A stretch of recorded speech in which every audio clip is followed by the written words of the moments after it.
अमरीकी सदर Donald Trump, वज़ीर ख़ारजा मार्को रूबियो, वज़ीर आज़म पाकिस्तान शहबाज शरीफ और फील्ड मार्शल आसिम मुनीर की व्हाइट हाउस में होने वाली ये मुलाकात, तवील मुलाकात, एक इंतहाई गैर मामूली वाक़या है और पाकिस्तान के लिए इंतहाई इस वक्त ये इज्जत और वक़ार का मकाम है। माजी में भी पाकिस्तान और अमरीका के ताल्लुकात आला तरीन सतह पर खुशगवार रहे हैं और पहले भी पाकिस्तान को माजी में ये इज्जत मिलते हमने देखा है, लेकिन इस मर्तबा का जो इंतहाई गैर मामूली फ़र्क है वो फ़र्क हमें समझना चाहिए और वो ये है कि अमरीकी सदर डोनाल्ड ट्रंप एक इस तरह की शख्सियत है जो दोस्तों को भी एक तरह के तंज से या फिक्रेबाजी से वो बाज नहीं आते और किसी का खास वो लिहाज नहीं करते। यानी ये कि डोनाल्ड ट्रंप ने जो आप यूं कहिए तनकीद कह लीजिए या तंज कह लीजिए, उनके जो फिक्रा उछालने की आदत है, उससे फ्रांस का सदर महफूज नहीं रह सका, उससे बरतानिया का वज़ीर आज़म महफूज नहीं रह सका, जर्मनी महफूज नहीं रह सका। भारतीय तो खैर वो तो सबके सामने ही है, भारत के साथ जो डोनाल्ड ट्रंप ने किया है। तो यानी ये कि उनकी जो एक आदत है वो को ज़्यादा सफारती जो आपका ये ताल्लुकात उसका खास को ख्याल प्रोटोकॉल्स का नहीं रखते और आउट ऑफ द वे जाके फिक्रा उछाल दिया करता है डोनाल्ड ट्रंप। तो इस तरह की शख्सियत का मालिक अमरीकी सदर, जो अपने तंज से, जो फिक्रेबाजी से अपने दोस्तों को भी ना बख्शता हो, जो नेटो के सामने मतलब है उनकी पॉलिसीज को गलत करार देता हो, पूरे यूरोप की पॉलिसीज को गलत करार देता हो, पूरी दुनिया के माहिरीन अक़वाम मुत्तहिदा के सामने बैठकर खिताब में वो सबको चैलेंज कर देता है।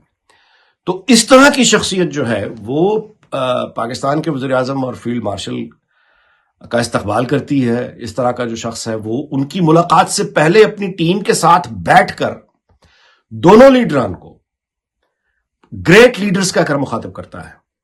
अमरीकी सदर उनकी मुलाकात से पहले, यानी आप ये देखिए कि यानी इस्तकबाल किस तरह की तैयारी हो रही है कि उनके इस्तकबाल से पहले, मुलाकात से पहले वो अपनी टीम के साथ इस बात की वीडियो बनकर जारी हो जाती है जिसमें वो पाकिस्तान के लीडर्स को ग्रेट लीडर्स कहकर मुखातिब करता है।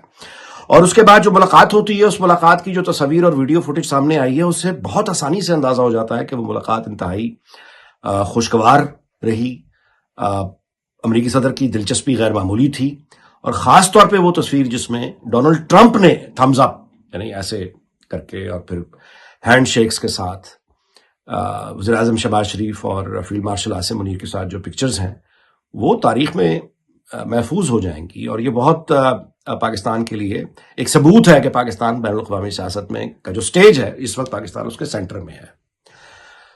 देखिए, किसी के भी सियासी इख्तलाफात मौजूदा हुकूमत से हो सकते हैं और हैं, मौजूदा निज़ाम से हो सकते हैं और हैं, लेकिन मुल्क को जब इज्जत मिलती है तो हमें सियासी, सूबाई और घटिया और छोटे इख्तलाफात से ऊपर उठकर बतौर पाकिस्तानी ये देखना होता है, देखना चाहिए, देखना पड़ता है कि ये जो इज्जत मिली है व्हाइट हाउस में, ये पाकिस्तान को मिल रही है, पाकिस्तान के वज़ीर आज़म को मिल रही है, पाकिस्तान के फील्ड मार्शल को मिल रही है। ये पाकिस्तान के लीडर्स हैं जिनको अमरीकी सदर ग्रेट लीडर्स कहकर मुखातिब कर रहा है। और डोनाल्ड ट्रंप, दोबारा से मैं अर्ज कर देता हूं कि इसने अपने दोस्तों के बारे में भी इस तरह के अल्फाज कभी ये इस्तेमाल नहीं करता। यानी फ्रांस या बड़ी ताकतों के सरबराहान को भी वो बाज़ुकात बड़ी ओपन क्रिटिसिज्म कर दे यानी वो रिकॉर्ड पे मौजूद है।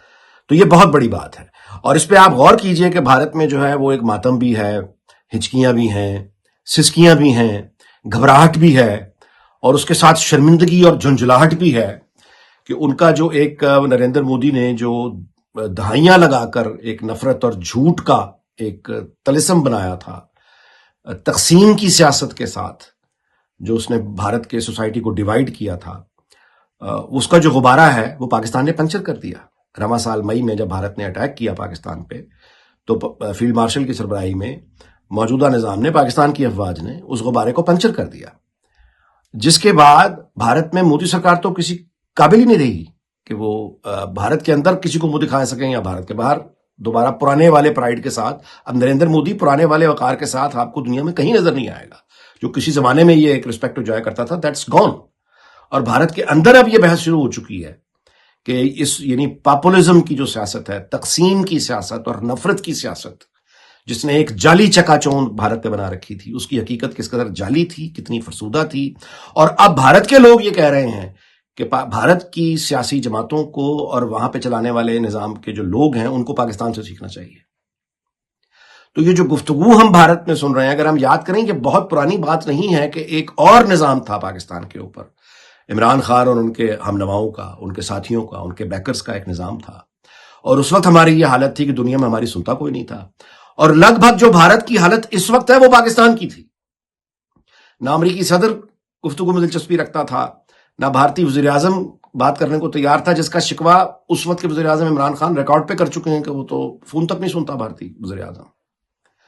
حالانکہ اگر آپ غور کریں کہ اس زمانے، اس دور میں بھی پاکستان کی ایئر فورس نے کشمیر کے اوپر ایک جھڑپ ہوئی تھی جس میں پاکستان کا جو آپ کہیے پاکستان نے یعنی ٹھکائی کی تھی بھارت کی.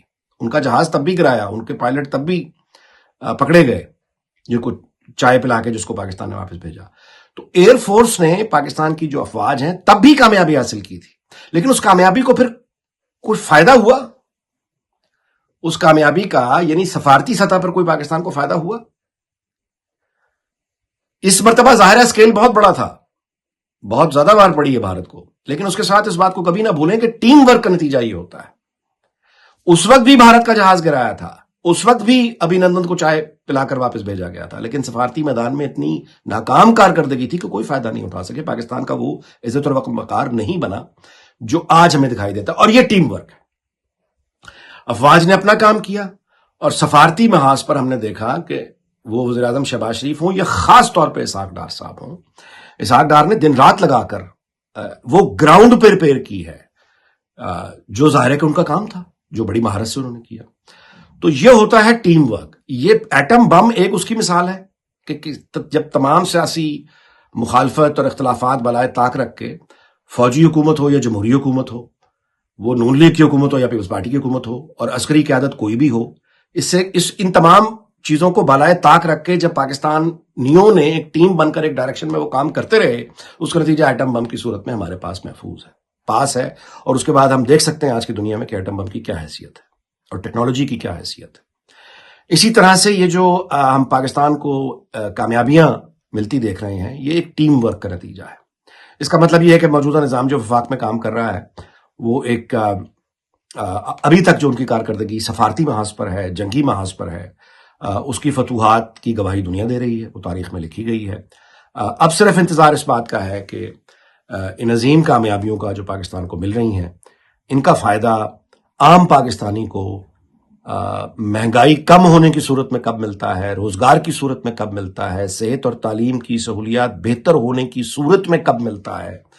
اور یہ فوائد جو ہیں، اور ظاہر ہے کہ ہمیں امید رکھنی چاہیے کہ اس ملاقات میں یقیناً بھارت پاکستان کے معاملات بھی زیر بحث آئے ہوں گے.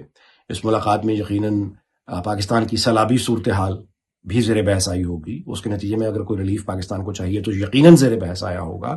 اس کے علاوہ پاک سعودیہ جو ڈیفنس معاہدہ ہے، یہ زیر بحث آیا ہوگا. غزہ، اسرائیل، عرب صورتحال، یہ سب زیر بحث آیا ہوگا. اور ہمیں بہتری کی امید رکھنی چاہیے اور دعا کرنی چاہیے کہ اللہ تعالیٰ ہمیں پیٹی پولیٹیکل ڈیفرنسز اور صوبائی ڈیفرنسز اس سے بالاتر ہو کے ایک قوم کی طرح سوچنے کی توفیق عطا فرمائے.